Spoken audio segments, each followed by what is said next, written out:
Welcome engineers to another overview video. Today we're going to be talking about specializations. There's a lot to cover, but I'm Francisco. If you're new here, we are talking about the board game Junkyard Juggernauts, a fantasy adventure game where building a mech is just the start of the adventure, even though I said adventure twice. Okay, anyway, it's a fantasy board game with pixel arts and beautiful illustrations by my friend PaulJPyres.com, where you are playing as a Mageneer, in this case Saffron, trying to save the land of Galmany from the evil warlord. So for today's video, we're going to be going over specializations, which is a feature when a character levels up by achieving a heroic feat. There's several ways to do that throughout the game. You get to pick a specialization card, which is, let me put it here instead, specialization card, which allows you to then continue leveling up after you've chosen your specializations. So we'll talk about that. So we're going to pretend we're playing as the character, the Mageneer Saffron, and we have a build of a breeze grade flare volcano that we're fighting with. Awesome. We have our metal all set up because Saffron is fire.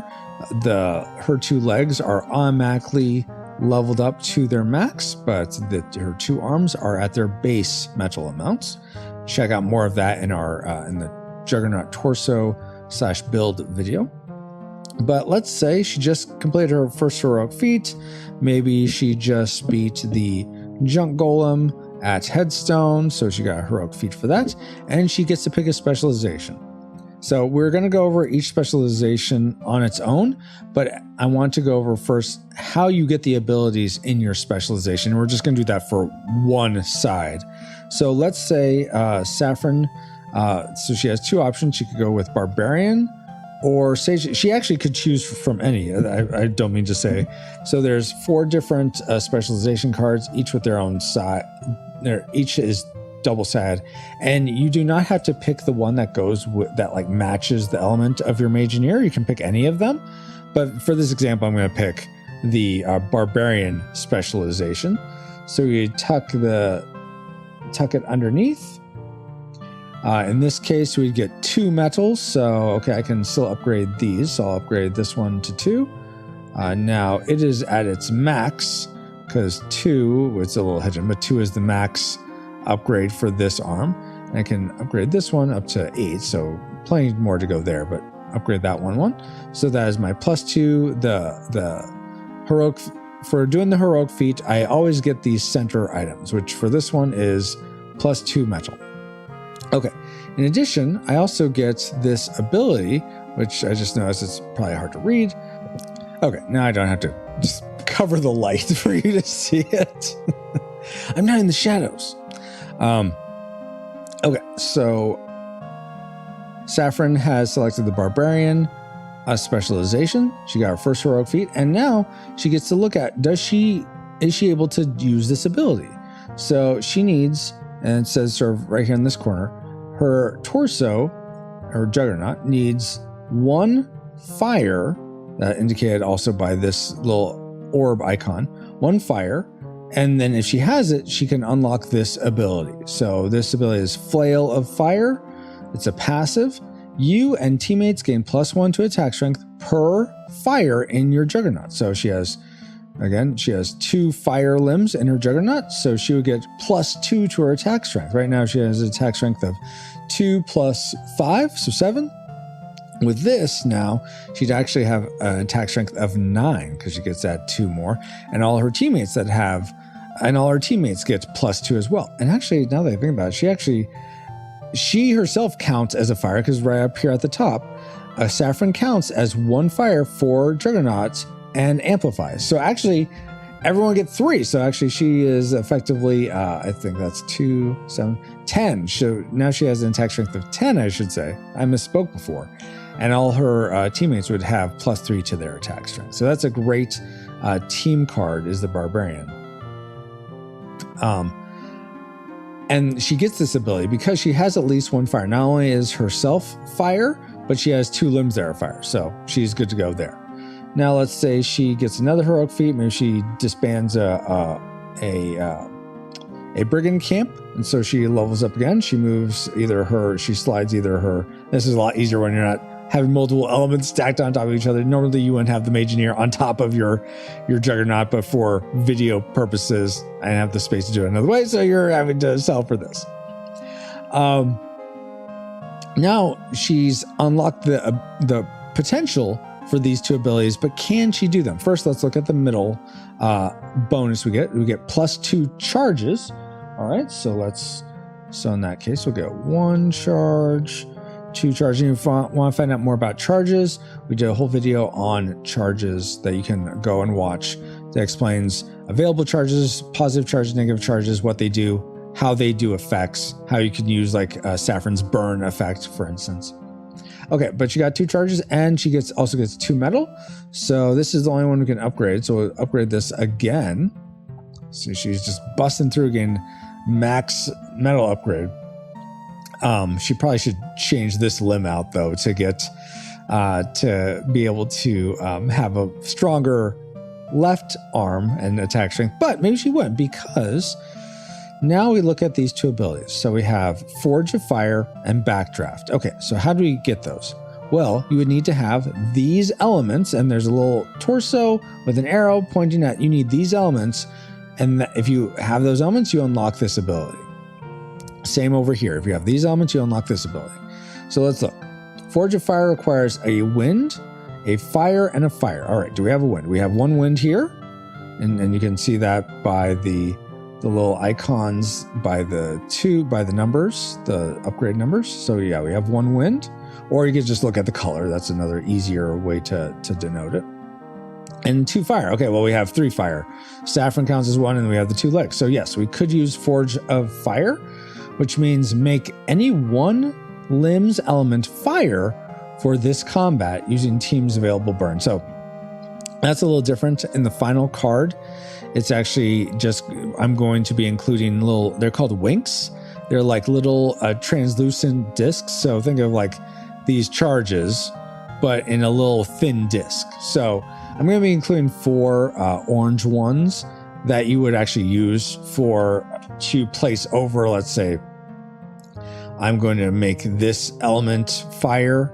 You'd place it over that card, and then that's essentially fire for the rest of combat.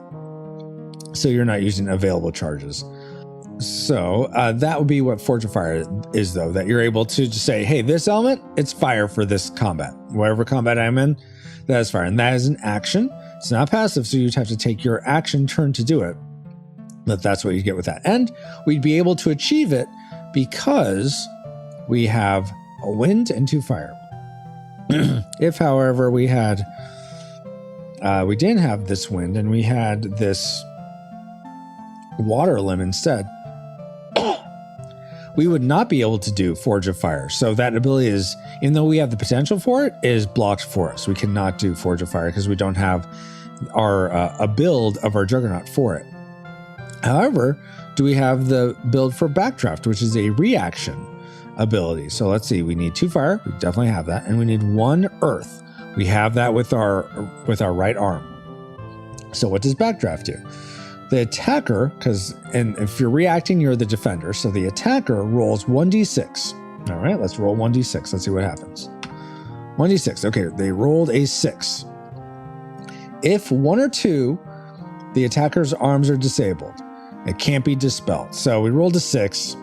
So nothing happens to the attacker. But if we rolled a 1, then the attacker, whoever attacked me, as me, Saffron, would have to disable, put a little disable token on 2 of their limbs. That's what you get for attacking me. So that's what the Backdraft ability reaction would do. So I'd still have to take whatever damage they gave me, because I couldn't choose like the dispel or speed block reaction. I'd be choosing this as a reaction, but let's say they didn't attack me for much, I might be able to give them some disables onto them. Or if it's a team of us, it's the final fight versus the Warlord, and we could potentially get some disables on, that might be worth it. All right, so that's Backdraft. We have the ability to do Backdraft. But we lost it with Forge of Fire because we changed our limb structure. All right, finally, excuse me, if this will stay. Our last ability, our last tier is we get one more charge. I'm not going to do that right now, but we get one more orange charge, and we get plus 2 more metal. And I think this one is the highest it can go now. So since we changed this, now we have now we can put this one up to 3. Fantastic. So now we're at maximum. But do we have access to the abilities? So we have Fire's Talons. It requires 1 wind and 3 fire. We have 3 fire, but we have no wind, so we could not do it. If we did, though, let's say we go back and we did have this wind one and could do it. Fire's Talons would increase your attack strength by the number of fire limbs in play. Then it's like a normal total attack. Defender's metal minus the attacker's attack strength. So whoever's the defender, whoever I'm attacking, minus my attack strength. But they get the added bonus of whatever. I get the flail fire bonus plus the Fire's Talons bonus. Plus if I've made, let's say I made this a fire limb, now that's counting also. So it's like a doubling up of flail of fire. But it's not only my limbs, it's all the fire limbs in play. So if all the fire cards are out, Fire's Talons is super primo for increasing your attack strength. So we'd have access to that. But would we have access to the 3rd tier reaction, Fire's Wrath? So let's see, it requires 2 fire. Okay, we have that. But it requires 2 earth. So you'll notice in all these specializations, the top tier of abilities, you're going to have to build into one. You can't have a build that allows you to do both of them. You can have a build that allows you to do the bottom one, the middle 2, and one of the top 3, but not all of them. Sometimes you can only do one of in each tier. That happens. But there are some builds. Hey, Squirrel. There are some builds where you can do the bottom tier, both of the 2nd tier, but you'll always only have to have one that you spec into for the top tier of specialization abilities. So let's say, though, we did happen to have another earth. So let's say we had made our build with this. Then we have 2 earth, 2 fire, 3 fire with saffron. So we'd have the ability to do Fire's Wrath, which is a reaction. So again, attacker attacks us. We react in this way. If attacker's action used a fire limb, so let's say we were facing this junk golem. We used Forge of Fire to make one of their limbs a fire, okay? Or one of their arms a fire. Then if the attacker used a fire limb in reducing your metal, so they reduce my metal, that limb is destroyed. So if I had made their limb fire, or was already, and they attacked me and I used that reaction, their limb would just go bye-bye. So that can be pretty bad. I would think twice, like if I'm the player attacking other players, I'd think twice about attacking someone if I knew they had that reaction. So that is a sort of a primer on like how you read these cards to know what abilities you can do.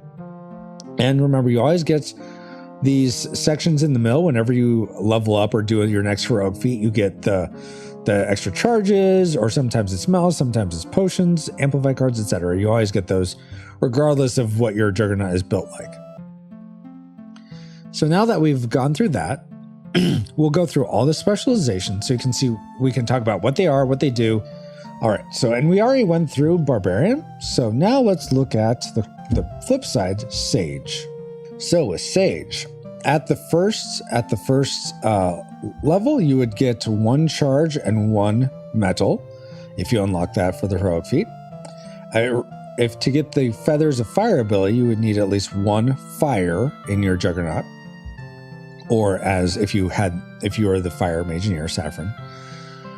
And what Feathers of Fire does is at any of your available charges, again, let's say Saffron has these available charges. All right, so let's see, she has those. Add any of your available charges to the arms of your teammates, and then take another action. So let's say I add these to the arms of my friend over here. So that way they can now put they haven't maybe taken their turn yet. They can now attack and get the burn charges onto our opponent that we're teamed up against. We can get the burn charges onto them a lot faster than me taking an action to focus charge and get them on my arms, and then me taking another action, waiting a turn, taking another action to attack. So it's a quicker way in a team setting to get charges onto your opponent. Next up, a second level ability, you'll get 1 chart in the Sage, for the Sage Specialization. You'll get 1 charge and 2 metal. And then if you have a wind and 2 fire, you'll get Forge of Flame, which is exactly the same. This is the one specialization where the level 2 action is the same on both sides. So it's the same as the other one. You'll get one of these, but like a wink, the little disc to put on the limb that you're turning into a fire for combat. So that's Forge of Flame. They're named Forge of Fire and Forge of Flame, but they're the same. Then for the reaction, actually, this is a passive. So if you have, you can get Pyre of Prudence if you have a fire and 2 earth. If you have that, you get this passive ability that each Dispel Overpower step costs you 1 less potion, costing a minimum of 1 potion. So Dispel Overpower contests are a way when you're attacking and the other person's defending. Maybe the defender plays a potion to stop your attack. Then there's a little tracker that goes up, and then you have to pay 1 potion. All right, paid a potion. Then the tracker goes up again, and now the next person has to pay. They have to pay 2 potions, which you can do on your cards, because we went over that in the Power Cards video. 2 potions. Then it goes up again, 3, then 5, then 8. So each time it goes up. But if you have the Pyre of Prudence special ability, then let's say when you would have to normally pay 2 potions, you only have to pay 1. If you would normally have to pay 3, you only have to pay 2. If you had to pay 5, you only had to pay 4, and so on. You get it. You guys are good at math, I'm sure. So that's what Pyre of Prudence will allow you to essentially not have to pay as many potions when you're in a Dispel Overpower contest. So that would be for that one. Then the tier 3 abilities. So the top tier 3 for the Sage Specialization is Flame Quench, which requires a water, a wind, and 2 fire. For this one, it's disable up to 3 fire limbs. So you can just pick anyone's fire limbs and disable them just in 1 action.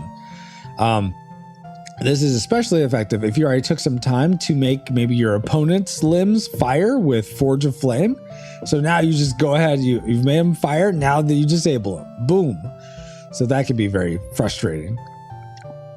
That's an action. Or, again, you would only be able to pick 1 or 2 of these. As the Sage, maybe you spec into Flame's Foresight, which requires 1 fire, 2 earth, and 1 wind to be able to do. And this one is interesting. So Flame's Foresight is take 2 random cards in the attacker's hand. Again, this is you've been attacked as the defender. So you're reacting to that attack by taking, and you choose Flame's Foresight as your reaction. You take 2 random cards in the attacker's hand. So let's say they have, let's see.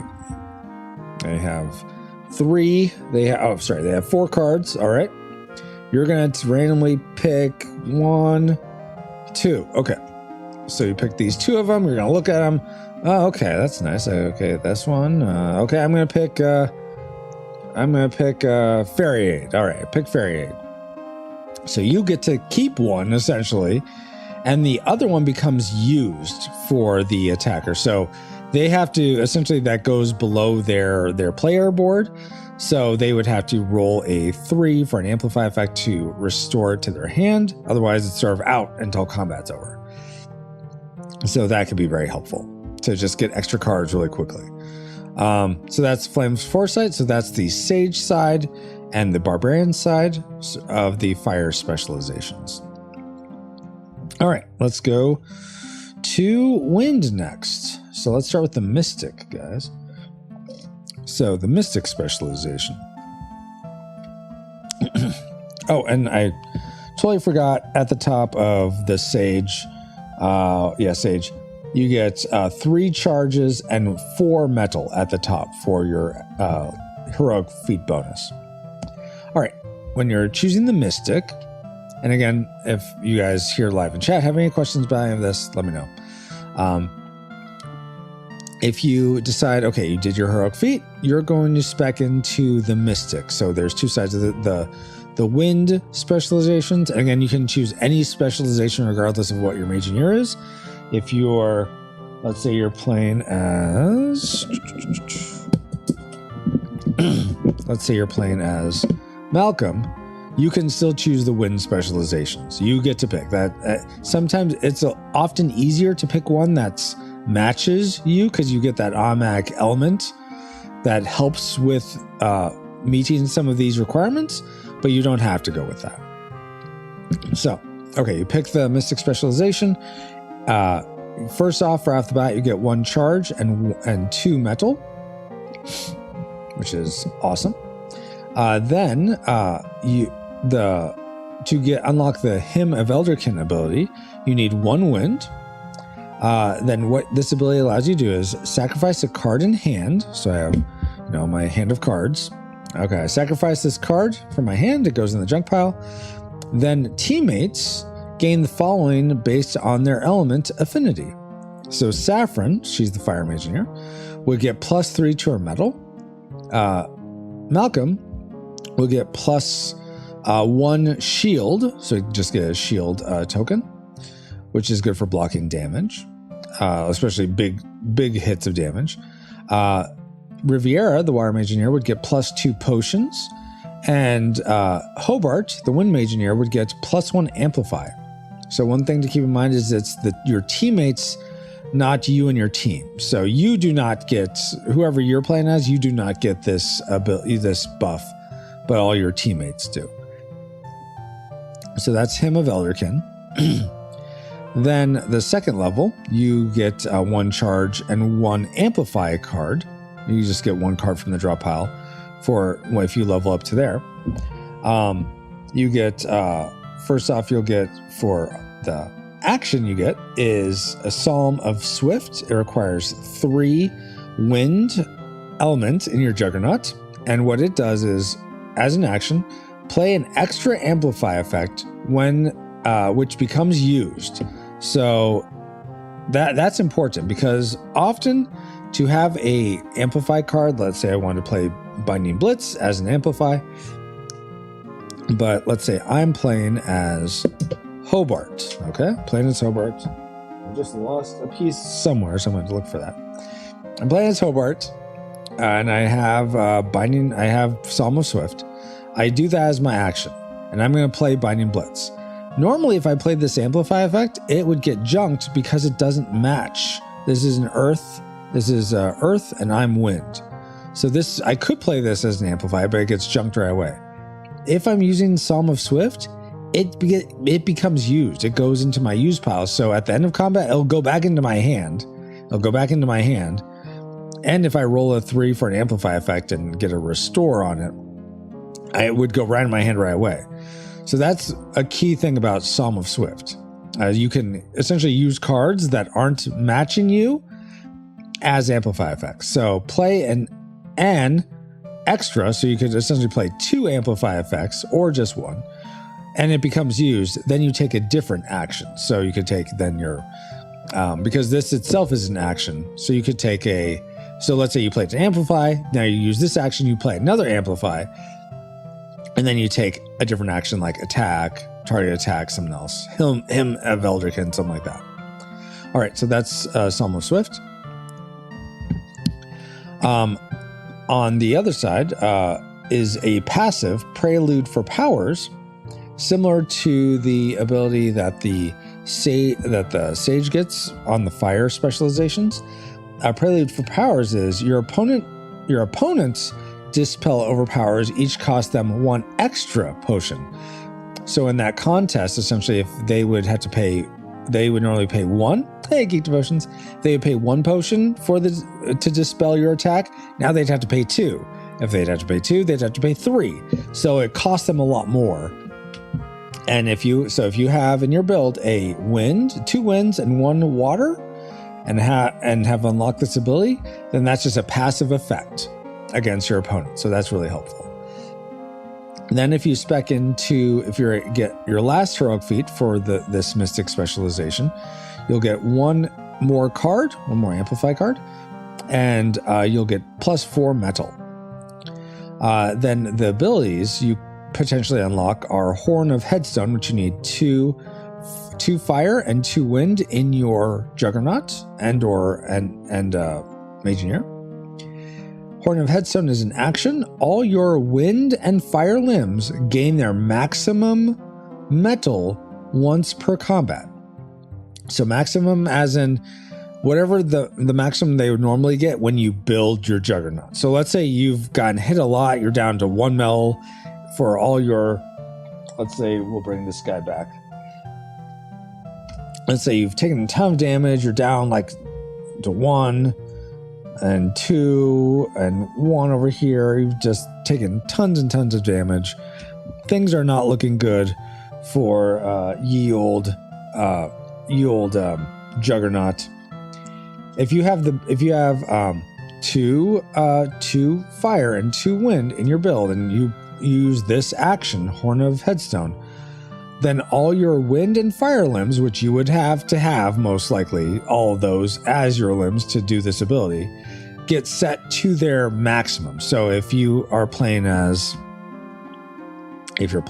Hobart and you have wind limbs, they get set to their upgraded metal. If you have the fire limbs will get set to their base metal.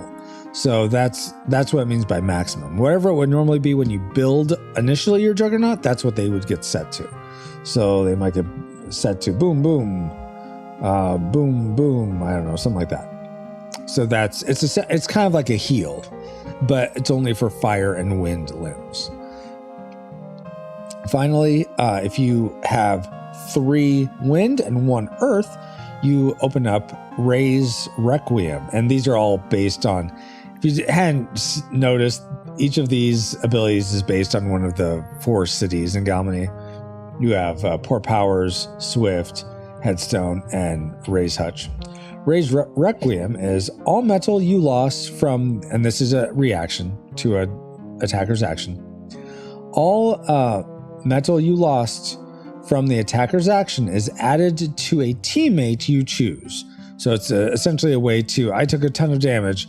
Now I'm going to react. Maybe I die, but I'm going to send that all to my teammate, and he or she's going to get all that metal back. So it's like transferring the damage or absorbing all the damage and creating a heal from it, but it's for someone else, not yourself. So those are the Mystic's abilities. Next, we're going to look at the Rogue's abilities. Rogue is fun. I like getting the Rogue card. It's hard getting some of these abilities unless you're playing as Hobart, but I still like this specialization a lot. So for your first heroic feat, you get 1 charge and 1 metal. And for the Eye of the Storm passive ability, you'll need 1 wind limb, or to be playing as Hobart, the Wind Mageneer. For this, you get Eye of the Storm is complete a focus charge before beginning each combat. So let's say you're Hobart, you start the game with a charge. Now you have your Juggernaut here, and you get to start each combat with a focus charge. So you don't have to use an action to do a focus charge. You could just pop this on right away, or pop this on one of your arms right away. You could just start the combat with that. So that's a nice way to speed up getting charges either on you or on your opponent. Okay. So that's Eye of the Storm. Then the second abilities are, that's an interesting mechanic. Kind of a last-ditch chance to buff someone for the final round. Yeah, exactly, Geek Devotions. Talking about I think you're talking about Ray's Requiem. Yeah. So then Static Shock requires 3 wind limbs in your Juggernaut. and or to be the Mageneer that has that, because each of them count as their own element for these. So Static Shock is an action. Select an element. So let's say we're going to select Earth.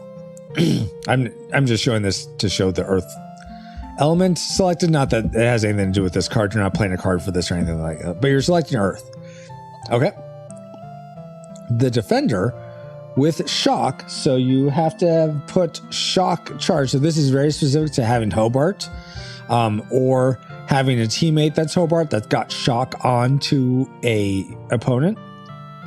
So the Defender with a Shock negative charge disables their limbs of selected elements. So if they had let's say you're facing the Warlord, they have like 4 Earth limbs, like maybe 2 Earth arms and 2 Earth legs. If they're shocked and you use the Static Shock ability, you say, Earth. I'm naming Earth. Then all their Earth limbs, because they're shocked, are disabled. So they just immediately disable, which is, man, you don't want that. You could dispel that. I think, actually, can you dispel that? Because it's not affecting your metal. So I don't think you can dispel that, actually. Dispels are only for when your metal is affected. And now I'm like, I should check that in the rules, because that seems a bit too OP. Pay 1 potion to cancel attacker's action, triggering dispel overpower action. Okay, so you can dispel it because it's just an action. You can dispel it. I think why I'm getting confused is a reaction. If a reaction affects the attacker's metal, you can dispel that. Otherwise, you can't dispel a reaction.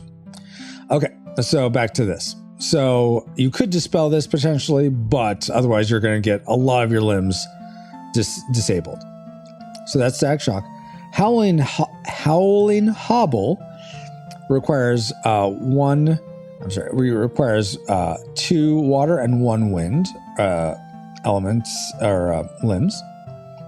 And what it does, it's a reaction. So if you're attacked, the attacker takes 1 less action on their next turn. Essentially, their turn is skipped. So you attacked me, all right, I'm going to use Howling Hobble on you. You're not going to get your next action. So there are ways to get multiple actions in a turn with amplify effects. But if they have Howling Hobble and just are normal, they get no action next turn. It's like they lose a turn. Now you may have got hurt from that, but now you're gonna make it pay.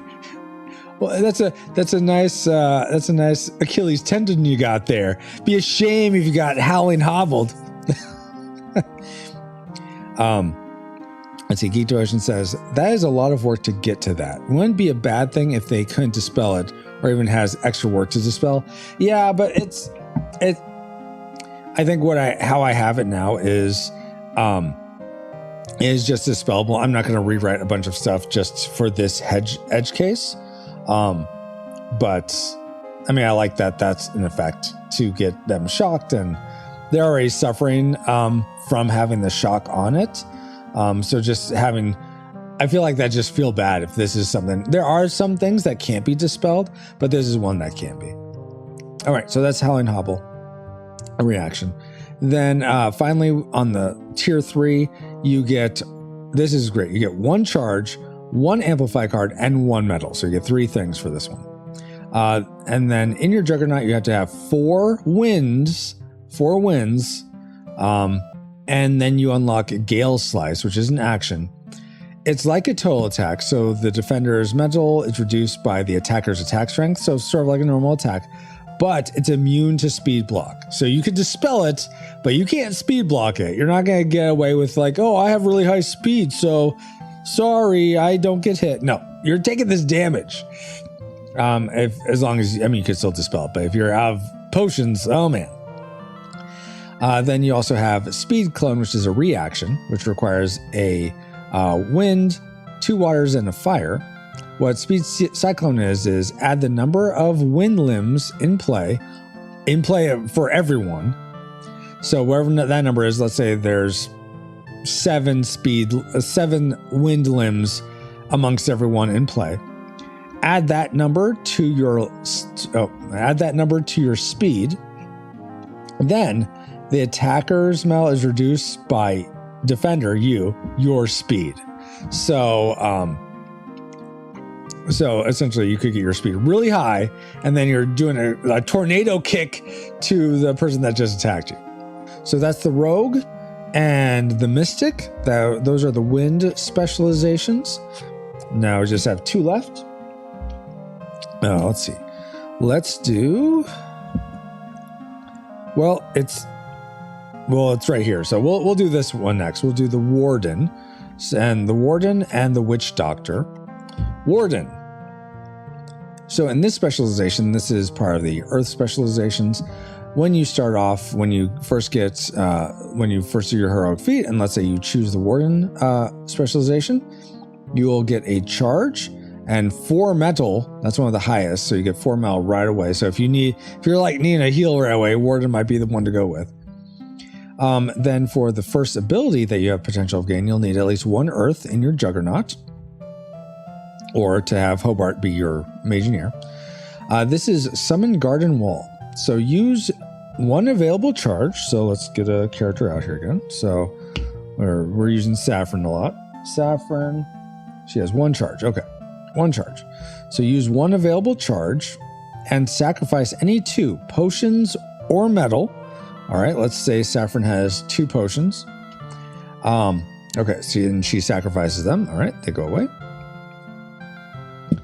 Then, and we're using this 1 available charge, and we sacrifice the potions. Sum 2d6 for walls metal. All right, so we got 1d6, 2d6. Let's roll these.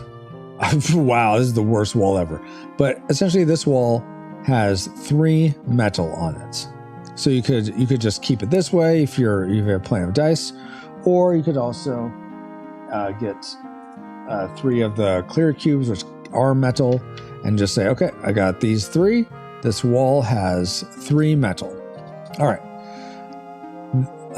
That's the wall's metal.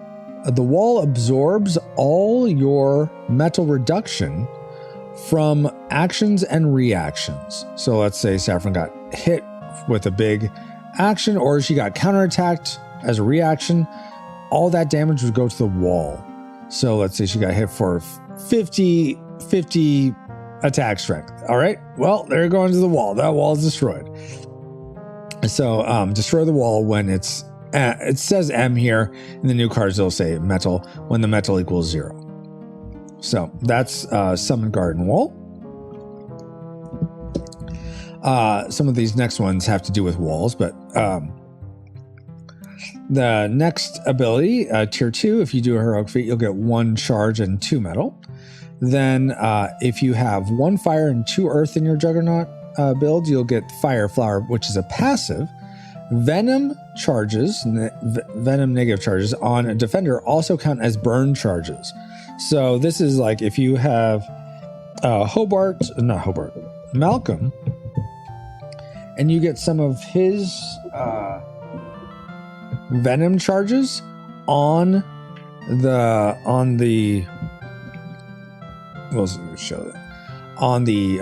your opponent, Junkyard, they also count as burn charges. So it's almost like it's you're gonna get this and go to our Mageneer video where we talked about what all these do, what the different effects are. But they'd get envenomed, which is a deduction to their attack strength, and you wouldn't have to put this here. You just have to remember, oh, they're burned too. So it's not like it's an extra charge on them, but it's almost like this. It's stacked. It's the venom counts as a burn also, which for Saffron, again, burn is essentially -1 metal per charge per action. So every time they take an action, they'd have to take 1 metal reduction with this. So that's what Fire Flower does. Not at all a reference to Mario. So that's the action for the second level abilities. The reaction, I'm sorry, this is a passive. Briar Wall. Oh, these are both passive. I'm so sorry. My apologies. I should read the card. These Briar Wall is when your wall. So let's say we have this wall again of 3 metal. When your wall loses metal, the attacker takes 1 negative charge from your available charges. So even if you had, let's say we had Hobart here, and he's playing the Warden, if he has this available charge here, and my wall takes damage, like let's say it only takes 1 damage, then the attacker will take my negative charge instantly. They'll get that negative charge. So you probably don't want to be attacking the wall if I have rare wall active, but I would need 1 earth and 2 water to make that happen, to have that ability unlocked. All right.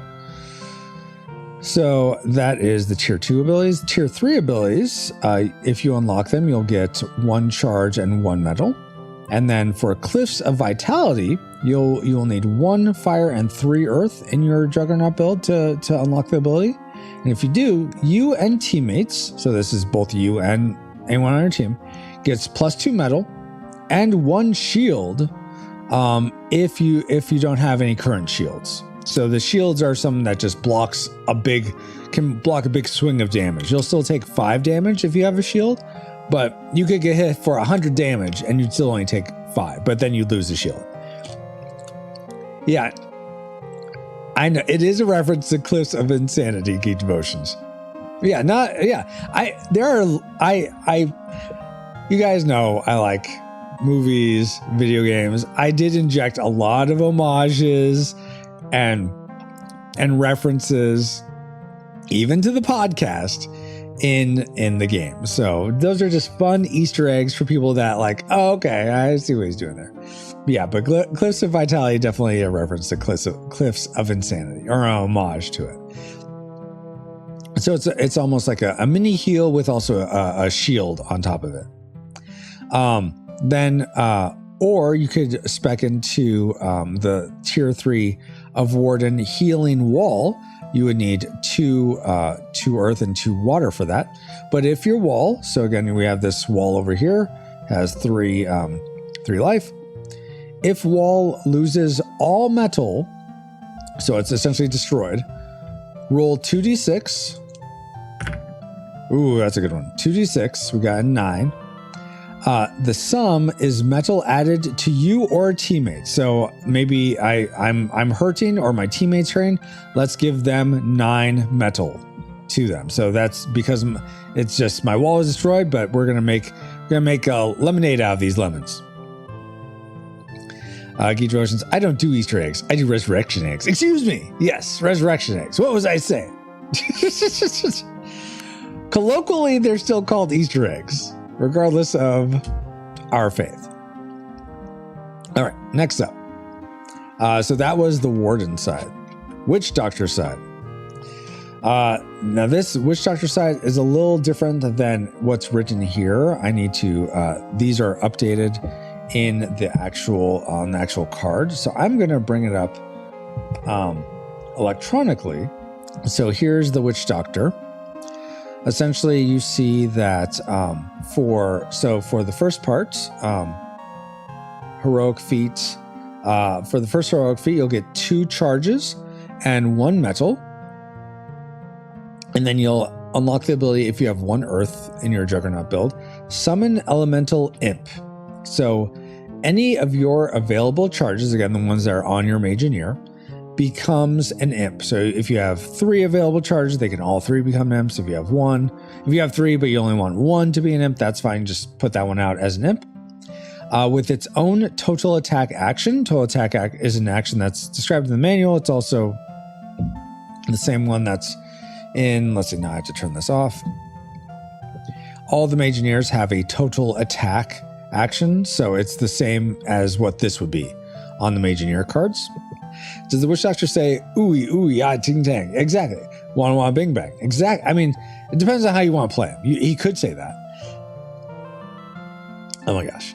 So, any of your available actions become an imp with its own total attack. Imps have the same action. Oh, imps have the same attack strength and speed of 1d6. So we roll 1d6. Let's say we get a 4. So they would have my little imps have 4 attack strength, and 4 speed.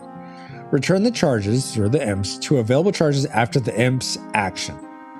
So on the card it says return them when you are the defender, but I realize that's not going to work. So after the imp takes an action, it's returned. It sort of like disintegrates, it goes away. When it takes an action, it goes back into your available charges. All right, so that's level 1. Level 2 is Imp Nip, and you would need fire, wind, and earth to unlock that. What this allows you to do, oh, and also the level 2, you get 1 charge and 1 metal. What Imp Nip allows you to do is an action. You essentially lose however much metal you want to lose. X is the number you're willing to lose.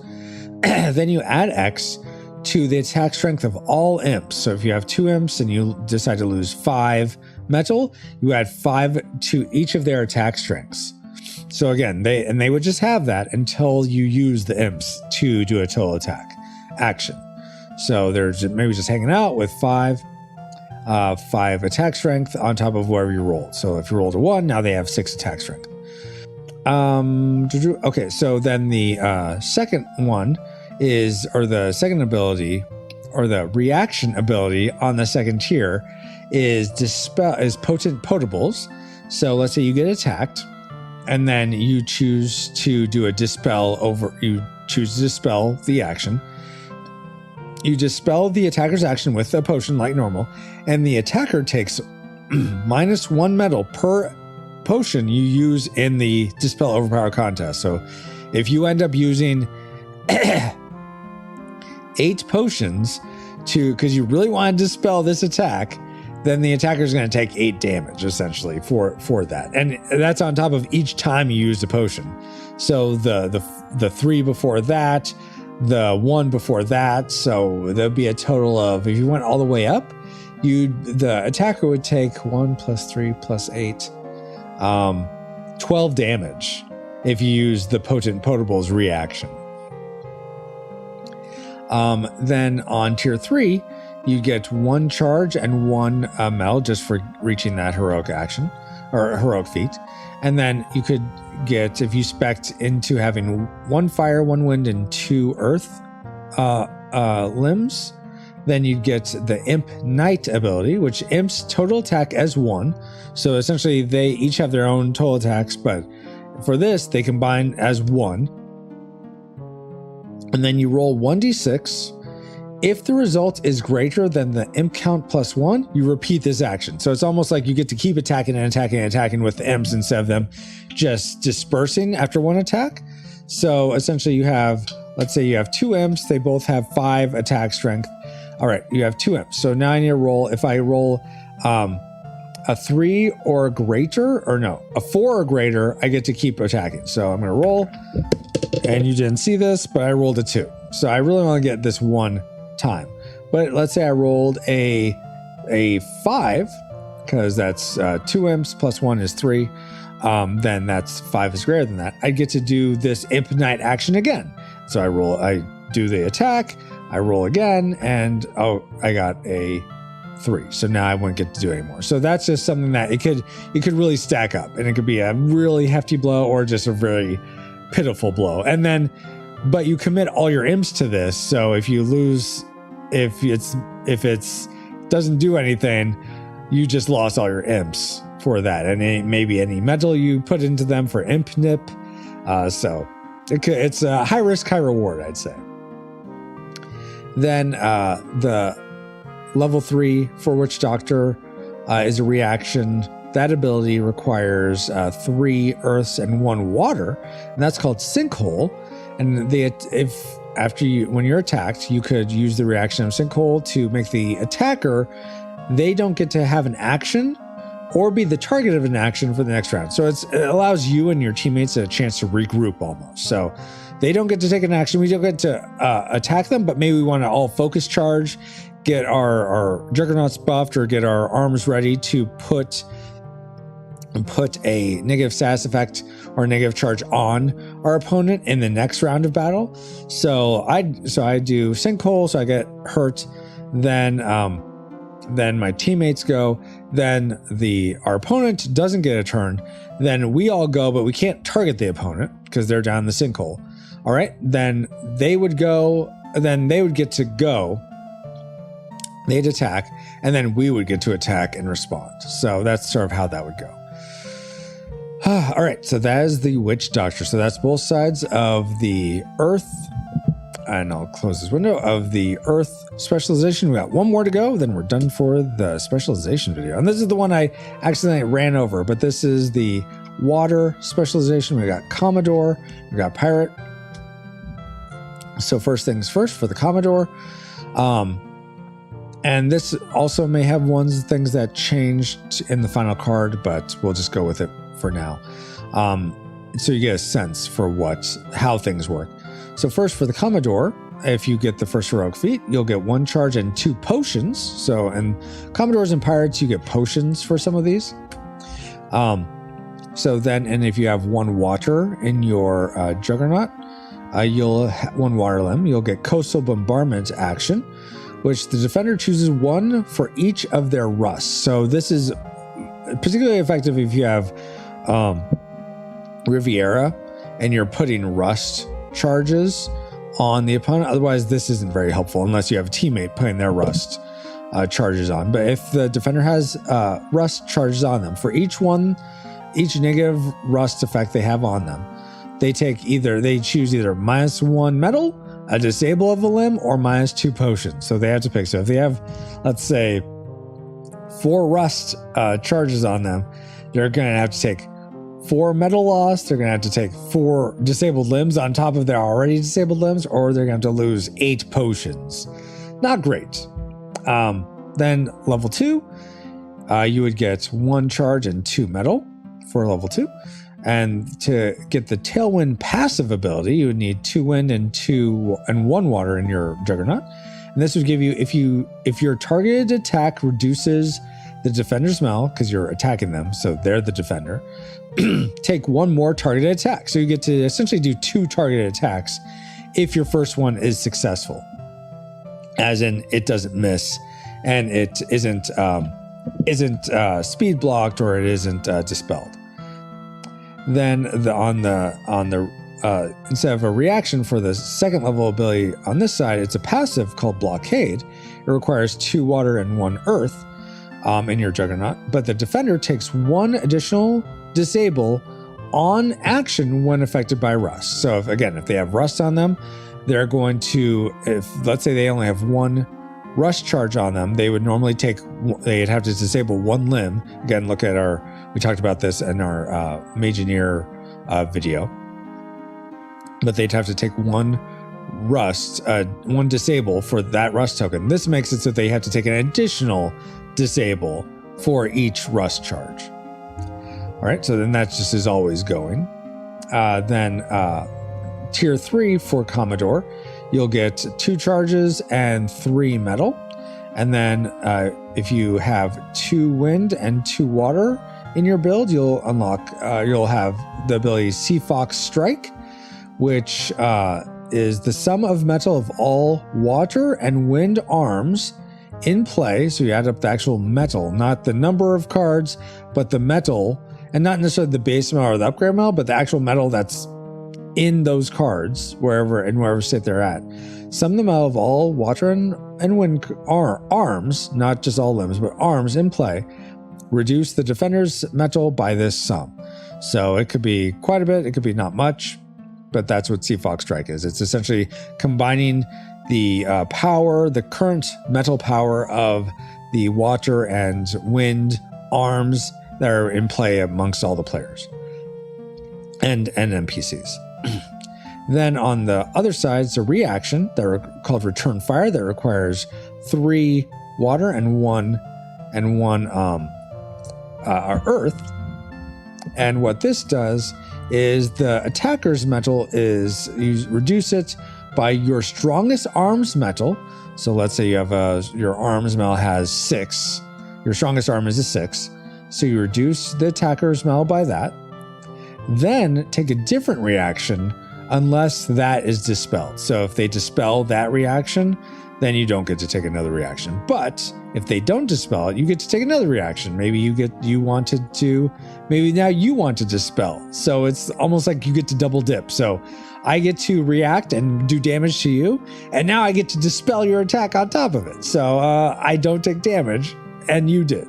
So that's a fun return fire. It's almost like you're taking evasive maneuvers. So you return fire, then you're moving around, and then you don't get hit.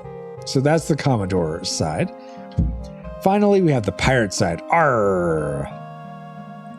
So with the first level for the pirate, if you get the heroic feat, you will get a 1 charge and 2 potions. Which I think that's the same as the Commodore. Yep. You need 1 water to unlock the Dread-Eye Jack ability, which is a combination of several pop culture references. But if you unlock it, you give essentially the opponent the choice. Now, this is one of those that I think has been changed in my most recent update, but we'll read it as is here.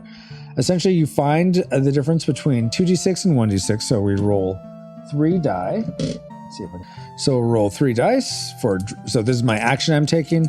So I roll 3 die. All right. So I do. We get a 2 and a 1. So I'm going to take the highest 2 minus the bottom 1. So 3 plus 1 is 4. Minus 1 is 3. So the result is 3. The defender chooses. Give me. Essentially, the defender is giving me. Give you an amplify, so a card from their hand, or reduce 1 limb's metal by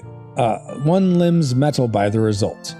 But the defender can't dispel or speed block, and an NPC defender will take reduction to the highest limb. So they won't give you a card, but they will take that reduction to their highest limb. So they'll take either the damage or they'll give you a card. They can pick which one they want, but that's a Dread-Eye Jack. Then at level 2, you would get, if you get another heroic feat, you get 1 charge and 2 more potions.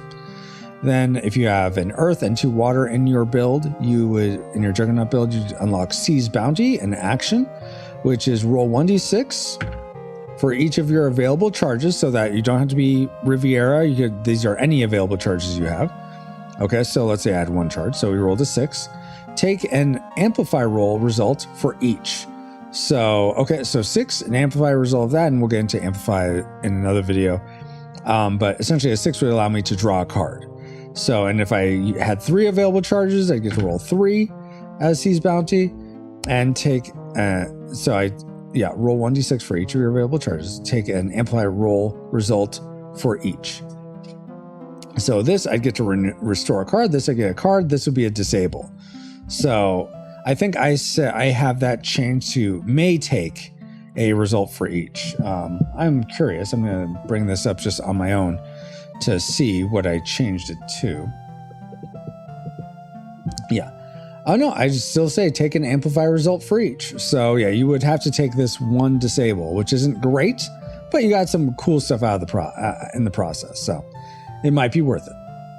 Then Hair of the Sea Dog is the other one. Yeah, because sometimes you bring up stuff, you bring up your catch and you get like a tin can or trash. So you don't always get good things when you get the bounty from the sea. The other side is Hair of the Sea Dog, which requires 2 water and 1 fire, and this is a passive. But essentially every 3 metal you lose from the attacker's action, so they attack you, you take, let's say, 9 damage. You would gain 1 potion for each of those 3, up to a max of 5 potions. So if you got hit for 15 damage, that's bad news. But if you've unlocked Hair of the Sea Dog, you would get 3 potions for that. So 1 for each 3 damage you take. Finally, at the top, if you get a 3rd heroic feat, you get 2 charges and 2 potions, and you get the potential for these 2 abilities. If you have a earth and 3 water in your Juggernaut, you would get Foxy's Never Say Die. For this one, you regain 1 metal for every 1 potion you choose to pay. So this is just like a straight heal. Like, okay, I have tons of potions. I get the tons of potions through Hair of the Sea Dog or Sea's Bounty. I'm going to turn them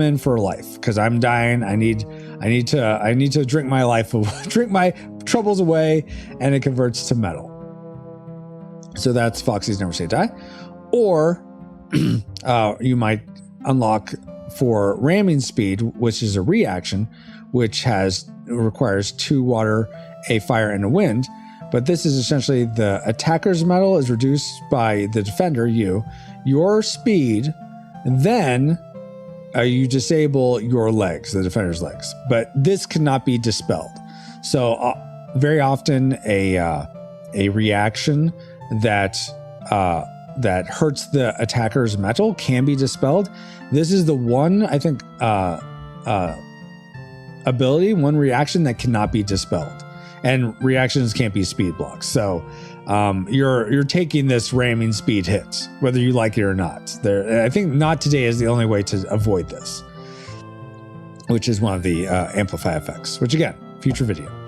Or maybe it's already here on the channel. Go search it up. Amplify effects. Amplify effects in you. What you need to know. Okay. Amplify effects may cause dizziness. No. So that is ramming speed. And that is all the specializations for Junkyard Juggernauts. Let me know in the comments if there's a specialization that you're like, man, I really want to be the Barbarian, or the Rogue sounds awesome. Man, Warden, that sounds like a Paladin. I almost want to play that. So let me know which sounds most appealing to you, or if you had questions from this. I have to go amplify my sleep. Yeah, we are wrapping, Baba. But yeah, let me know. Comments below. Thank you for watching this. Hopefully it was insightful. But again, if you have questions, let me know. And remember, I'm not the warlord. Godspeed, Mageneers. Bye.